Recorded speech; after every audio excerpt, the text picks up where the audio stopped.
طریقہ ہے کہ آپ نے اپنے ہاتھ کو اٹھائے اور یہ ہاتھ جو ہے تھوڑا فاصلے پر ہو اور یہ بغل جو کھلی ہوئی اور انگلی جو ہاتھ کی ہے وہ نارمل حالت میں ہو، نہ تو اس کو بہت زیادہ پھیلائے ہوئے ہو اور نہ بہت زیادہ اس کو سمیٹے ہو، نہ تو اس کو ملائی جائے گی نہ اس کو اس سے پھیلائی جائے گی۔ جو اس کی اپنی اصل حالت ہے اسی پر اس کو رکھا جائے گا اور اٹھایا کہاں جائے گا، کان کی لو تک یا کندھے پر، یا تو اتنا کیا جائے گا۔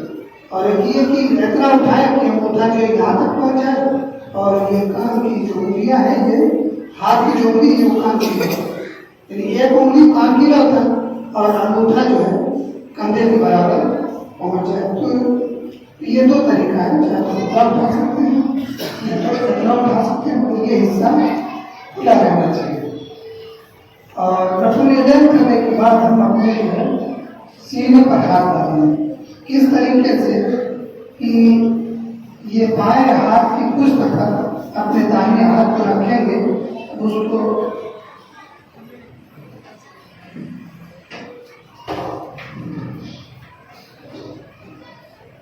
جیسے رفع الیدین کریں گے اس کا طریقہ یہ ہو گیا اس کے برابر، یہ ہو گیا اس کے برابر، دونوں یہ حصہ کھلا ہے، یا تو کریں اس کو اور اوپر یہ ہو گیا کان کی لو کے برابر، یا ایسے کریں کہ یہ اس کے برابر ہو گیا، یہ اس کے برابر، تو ایسے بھی کر سکتے ہیں، ایسے بھی کر سکتے ہیں، اور یہ بھی یہ ہو گیا۔ پھر اس کے بعد جو ہے ہم نیت باندھیں گے، تو نیت باندھنے میں یہ کلائی ہے اس طرح سے، اور سینہ جہاں جہاں کرتا ہے حرکت ہوتی ہے وہاں پہ ایسے رکھیں، یا ایسے بھی کر سکتے ہیں، تھوڑا آگے بھی بڑھا سکتے ہیں، ایسے بھی کر سکتے ہیں اور ایسے بھی کر سکتے ہیں، دونوں میں کوئی کرے کوئی حرج نہیں۔ اور پھر اس کے بعد جو ہے ہم دعائے ثنا پڑھیں گے، جو دعائے نماز کی افتتاح جیسے اللہ علیہ دو پڑھیں، یا کسی کے علاوہ میں اور دعا ہے سبحان اللہ کوئی بھی ہے پڑھیں۔ اور پھر اس کے بعد جو ہے ہم اعوذ باللہ پڑھیں گے، بسم اللہ کریں گے، پھر اس کے بعد سورہ فاتحہ پڑھیں گے، اور پھر سورہ فاتحہ کے بعد کوئی اور سورت جو ہمارے لیے آسان ہوگی ہم اس کی قرأت کریں گے۔ اگر نماز جہری جیسے عشاء کی ہوگی یا مغرب کی ہوگی، فجر کی ہوگی، جمعہ کی ہوگی، تو جو جہری نماز ہے اس میں امام بھی بلند آواز سے آمین کہے گا اور مقتدی بھی بلند آواز سے دونوں آمین کہیں گے، اور اگر نماز سری ہے تو امام بھی آہستہ سے آمین کہے گا اور مقتدی بھی آہستہ سے آمین کہیں گے۔ اور اگر ہم امام کے پیچھے ہیں تو امام اگر جہری نماز پڑھا رہا ہے جیسے مغرب کی یا عشاء کی یا فجر کی نماز جس میں جہری قرأت ہوتی ہے، تو امام تو سورہ فاتحہ پڑھے گا بلند آواز سے، ہم بھی اس کے پیچھے سورہ فاتحہ پڑھیں گے، اس لیے بھی اس شخص کی نماز نہیں جس نے سورہ فاتحہ نہیں پڑھی تو سورہ فاتحہ پڑھنا ضروری ہے۔ اب سورہ فاتحہ کے بعد جو نماز جہری ہے اس میں ہم بعد میں امام کی قرأت خاموشی کے ساتھ سنیں گے، اور امام قرأت کرے گا بلند آواز سے۔ اور اگر سری نمازیں جیسے ظہر کی ہو گئی یا عصر کی نماز ہو گئی تو امام بھی سورہ فاتحہ کے بعد کوئی سورہ پڑھے گا آمین، اور اس کے بعد کوئی سورہ پڑھے گا، تو جو مقتدی ہے وہ بھی پڑھے گا، ابتدائی دو رکعتوں میں پڑھے گا، اور بعد کی 2 رکعتوں میں نہیں پڑھے گا۔ وہ امام بھی نہیں پڑھے گا تو مقتدی کہاں سے پڑھے گا؟ امام بھی صرف سورہ فاتحہ آخر کی 2 رکعت میں یا 1 رکعت میں، 2 رکعت کے بعد امام بھی صرف سورہ فاتحہ پڑھے گا اور مقتدی بھی صرف سورہ فاتحہ پڑھے گا۔ پھر اس کے بعد ہم جب قرأت سے فارغ ہو گئے تو پھر اللہ اکبر کہیں گے۔ اب وہی 3 طریقہ چاہے تو اللہ اکبر کہہ کے رفع الیدین کریں، یا اللہ اکبر کر کے کریں، یا ایسے کر کے اب اللہ اکبر کریں۔ پھر جب ہم نے رفع الیدین کر لیا تو اب ہم رکوع میں جائیں گے۔ رکوع کا طریقہ یہ ہے کہ ہم اپنے ہاتھ کو جو ہے گھٹنوں پر مضبوطی کے ساتھ پکڑیں اور انگلی کو کندھے پھیلا کر کے جیسے ایسے پکڑتے ہیں، مضبوطی کے ساتھ اپنے گھٹنے کو پکڑیں اور پیٹھ کو بالکل سیدھی رکھے اور اپنے ہاتھ کو یہ اپنے پیٹ یا اپنے ہڈو سے بالکل الگ رکھے. اس کا طریقہ کیا ہے؟ جیسے یہ اب ہم قرات سے فارغ ہوئے اللہ اکبر کر کے رکوع میں، تو رکوع میں جائیں گے تو ہمارا یہ مضبوطی سے پکڑے اور پیٹھ بالکل سیدھی، سر پیٹھ کے برابر، ایسا بھی نہیں کہ ایسے کریں یا ایسے کریں، بالکل ایسے برابر. اور یہ جب ہی ہوگا جب ہمارا یہ پیر بالکل ایک دم سیدھا ہو، پیر بھی سیدھا ہو، ہاتھ بھی سیدھا ہو اور زور سے پکڑے ہوں تو ہمارا انشاءاللہ سیدھا ہو.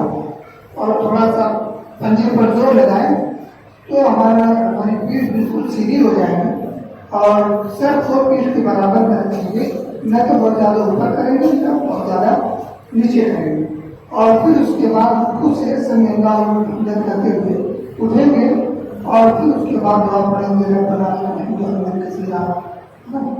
تو اس میں بھی ہے کہ کوئی ربنا لک الحمد پڑھتا ہے، کوئی ربنا ولک الحمد پڑھتا ہے، کوئی اللہم ربنا لک الحمد پڑھتا ہے، کوئی جو ہے اللہم ربنا ولک الحمد پڑھتا ہے. آخر کی دعا وہی ہے. یہ شروع کے الفاظ میں تھوڑا سا واو اور اللہم کا فرق ہے، تو جو پڑھتا ہے وہ صحیح. ربنا لک الحمد حمدا کثیرا یہ پڑھے تو وہ بھی صحیح، ربنا ولک الحمد پڑھ رہا ہے تو بھی صحیح، اللہم ربنا ولک الحمد پڑھتا ہے تو بھی، اور اللہم ربنا لک الحمد حمدا کثیرا یہ پڑھتا ہے تو بھی صحیح ہے. کسی کو کسی پر اعتراض نہیں ہونا چاہیے. کہیں مانو کہیں کوئی سنتا ہے تو کہتا ہے کہ اللہ ربنا ولک الحمد پڑھا ہے، ہم ربنا لک الحمد پڑھتے ہیں. تو یہ چار طریقہ ہے، چاروں جائز ہے، کوئی بھی پڑھ سکتے ہیں. ٹھیک. پھر اس کے بعد جب ہم اس دعا سے فارغ ہوئے تو اللہ اکبر کہتے ہوئے ہم سجدے میں جائیں گے. تو سجدے میں جاتے ہوئے ہم پہلے اپنا ہاتھ رکھیں، پھر اس کے بعد اپنا گھٹنا رکھیں. اس لیے کہ حدیث کے اندر آتا ہے کہ رسول صلی اللہ علیہ وسلم جب سجدے میں جاتے تھے تو آپ اونٹ کے برخلاف بیٹھتے تھے. جس طریقے سے اونٹ بیٹھتا ہے اس کے برخلاف بیٹھتے تھے. تو اونٹ یا کوئی بھی چوپایا اگر آپ اس کو دیکھیں گے تو اس کی یہ جو کلائی ہے کہنی، اس کی یہ جو کہنی ہے اس کے اگلے پیر میں ہوتی ہے اور یہ اس کا گھٹنا جو ہے اس کے پیچھے ہوتا ہے. اس لیے کہ گھٹنا گول ہوتا ہے اور کہنی نوکیلی ہوتی ہے. یہ حصہ ہمارا نوکیلا ہے. تو یہ جو نوکیلا حصہ ہے کہنی کا وہ آپ چوپائے میں دیکھیں گے تو یہ نوکیلا حصہ اس کے پچھلے پیر میں ہوتا ہے اور گھٹنا جو گول ہے تو یہ گول والا حصہ جانور کے اگلے پیر میں ہوتا ہے. تو اس سے معلوم ہوا کہ اس کے پیر میں اس کی کہنی ہے اور اس کے ہاتھ میں اس کا گھٹنا ہے. اور عرب کے کلام عرب سے بھی معلوم ہوتا ہے، شاعر لوگ یا جو کلام عرب ہے ان سے بھی معلوم ہوتا ہے کہ جیسے سراقہ والے سے بھی وہ اللہ کے رسول کا پیچھا کر رہا تھا تو اس کا گھوڑا جو ہے زمین میں دھس گیا تو کہا کہ وہ اس کا اگلا پاؤں جو ہے گھٹنوں تک زمین میں دھس گیا. اگلا پاؤں گھٹنوں تک زمین، تو اس کا مطلب کہ آگے اس کو گھٹنا ہے. تو وہ جب بیٹھتا ہے اونٹ تو پہلے اپنا آگے والا پیر دونوں رکھتا ہے. اس لیے ہمیں اس کے برخلاف کرنا تو ہم اپنا ہاتھ رکھیں گے. ٹھیک ہے. تو سجدے میں جاتے ہوئے پہلے اپنے ہاتھ رکھیں گے اور پھر اس کے بعد اپنا گھٹنا رکھیں گے اور اٹھتے ہوئے پہلے اپنا گھٹنا اٹھائیں گے اور پھر اس کے بعد اپنا ہاتھ اٹھائیں گے اور سجدہ کریں گے 7 اعضاء پر، پیشانی اور ناک کے دونوں ملا کر کے، اور پھر اس کے بعد یہ دونوں ہتھیلی اور پھر دونوں گھٹنا اور دونوں پیر کا سلا جو ہے تو 2 اور 2 گھٹنا 4 اور 2 ہاتھ 6 اور یہ پیشانی اور ناک کا حصہ یہ 7. تو 7 اعضاء پر رسول صلی اللہ علیہ وسلم سجدہ کیا کرتے تھے. اور سجدے کی حالت میں بعض لوگ جو اپنا یہ حصہ ایسے سٹا کے کرتے ہیں، ہمارا ایسے سٹا کر، یہ سٹا کر کے نہیں، اس کو الگ ہونا چاہیے. یہ حصہ ہمارا سجدے میں بھی کھلا ہونا چاہیے اور ہاتھ ہمارا جو ہے کم سے کم وہی کندھے کے برابر ہونا چاہیے. اس طریقے سے سجدہ کرنا چاہیے. سجدہ کرتا ہوں تو کافی ہمیں بولنا چاہیے اللہ اکبر کہتے ہوئے جائیں گے. اللہ اکبر. جس طریقے سے سجدہ کریں گے